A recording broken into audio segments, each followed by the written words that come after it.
Olá, bem-vindo ao vídeo 2 da aula 1 do curso Mídias Digitais e Ensino de Línguas. No vídeo anterior, a gente estava discutindo a relação da mídia com os grupos sociais e agora a gente vai iniciar a nossa discussão com as mídias, seleção, edição e distribuição. É importante a gente lembrar que cada vez que a gente realiza um processo midiático, seja ele qual for, a gente está necessariamente selecionando o material, ou seja, a gente seleciona o que a gente vai usar, né? Qual tipo de insumo a gente vai colocar no nosso processo midiático.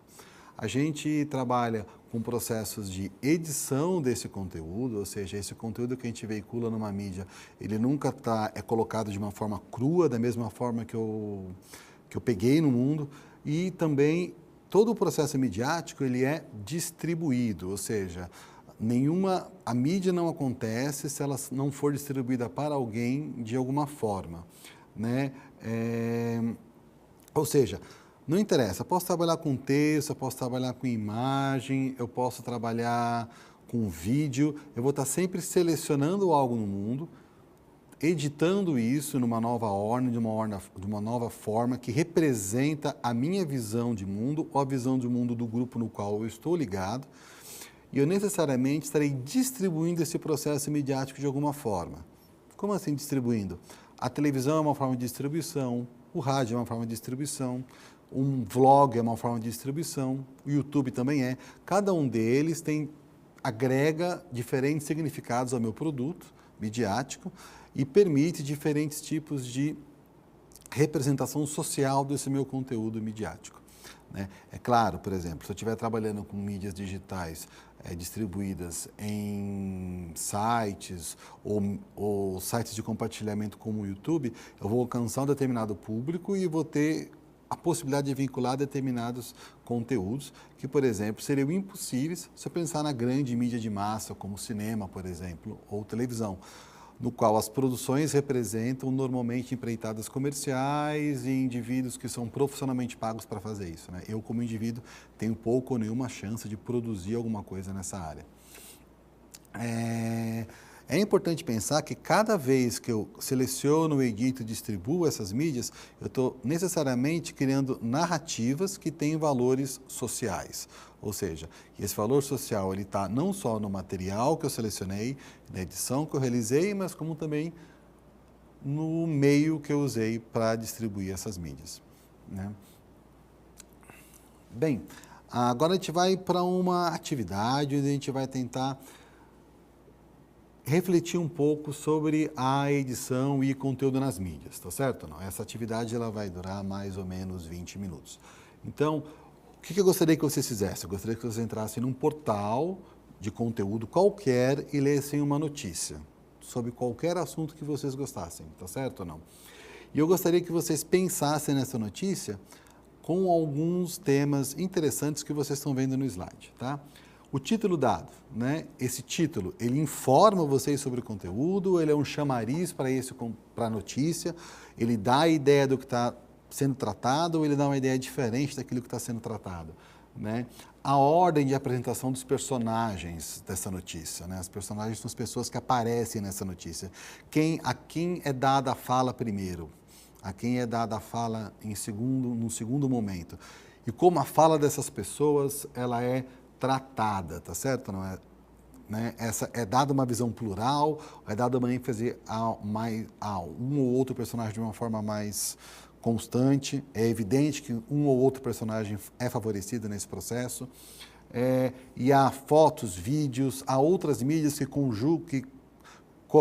coadunadas com essa notícia acrescentam o significado a ela, ou ela é uma notícia dura, ou você só tem o texto escrito e nada mais, né?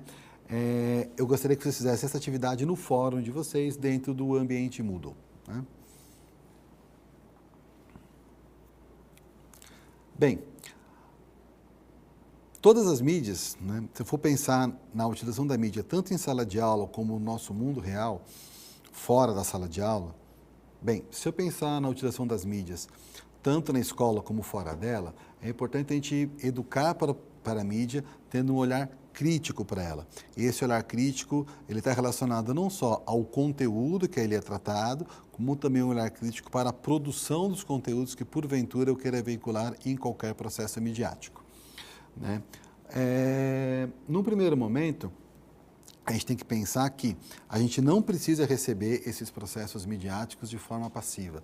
Esses processos midiáticos, eu posso muito bem fazer uma reflexão crítica quanto ao seu conteúdo, pensando como as pessoas, como as personagens sociais são tratadas ali dentro, né? Como elas são representadas.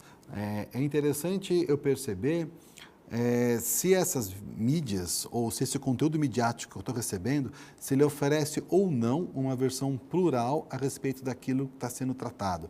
Plural em termos de opiniões, plural em termos de personagens e grupos sociais representados.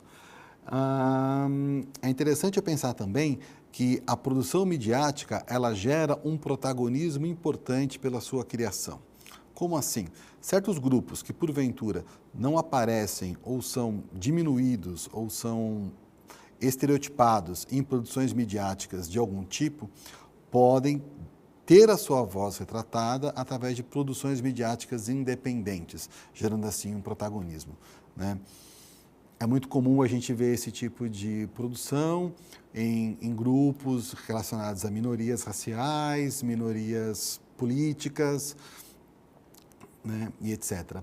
Se a gente for pensar na criação de conteúdos relacionados ao ensino de línguas especificamente, eu não preciso de conteúdos que reflitam apenas metalinguisticamente sobre a língua, mas eu posso também tratar a língua como um aporte para tratar de questões sociais, ideológicas, que sejam relevantes dentro daquele contexto que eu estou trabalhando, né? Aprendizagem a partir das mídias, né? É importante a gente parar para pensar que cada uma das mídias que eu trato, cada uma das mídias que eu tenho contato na vida, elas possuem uma linguagem própria e específica, né? Eu sempre gosto de usar um exemplo, aqueles comerciais oficiais no qual companhias fazem a chamada de produtos que deram defeito. Você tem aquele enorme letreiro na televisão. Aquele letreiro é chato de ler, as pessoas não prestam atenção, porque aquele letreiro não é feito para televisão, aquele letreiro é feito para ser publicado em outro lugar. Mas por questões legais, eles projetam ali aqueles textos escritos, né?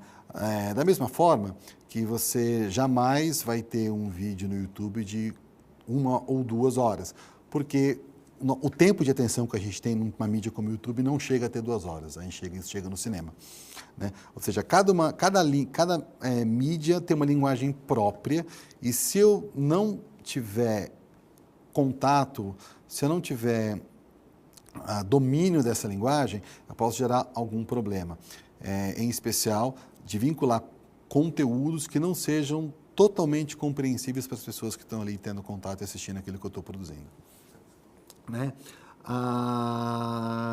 É interessante a gente parar para pensar que todas as mídias, elas possuem diferentes, elas nos oferecem diferentes percepções a respeito de um conteúdo, né? Ou seja, se eu ler a matéria no jornal ou ver um vídeo, eles vão me dar perspectivas totalmente diferentes a respeito do mesmo assunto, né?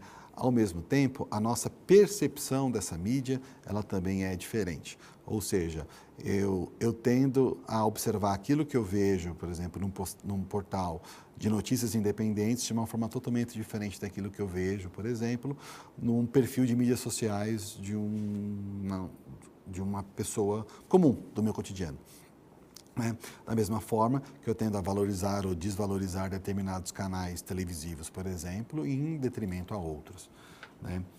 Que nem, por exemplo, no slide de vocês estão vendo uma coisa bem interessante, estão vendo uma colagem, tá certo? Não, uma colagem que é um trabalho com diferentes materiais sobrepostos, tá certo ou não? A ideia básica é que assim, a própria colagem se transforma numa linguagem, assim como todas as outras mídias, né? Construir uma colagem, ela vai utilizar, ela vai depender, perdão, ao construir uma colagem, vou precisar de normas e procedimentos próprios que façam essa colagem ser compreensível e reconhecida como uma colagem por outras pessoas, né? Da mesma forma, um vídeo, um áudio, um texto, um post numa mídia social ou qualquer outra coisa. Então, esse é o final do vídeo 2 da aula 1 de introdução. Obrigado.